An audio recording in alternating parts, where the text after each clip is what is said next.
During the plywood repair process, two commonly used methods are water-activated tape repair and pneumatic or manual nail gun repair.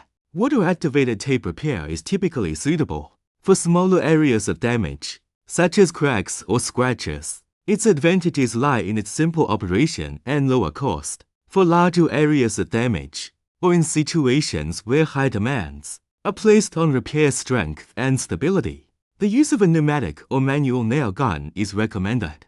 The pneumatic or manual nail gun repair method offers the following advantages. 1. Pneumatic nail guns provide superior fastening force, ensuring the structural stability at the repaired plywood and preventing detachment or further damage. 2. Pneumatic nail guns are compatible with plywood of various materials and thicknesses, offering a high degree of versatility.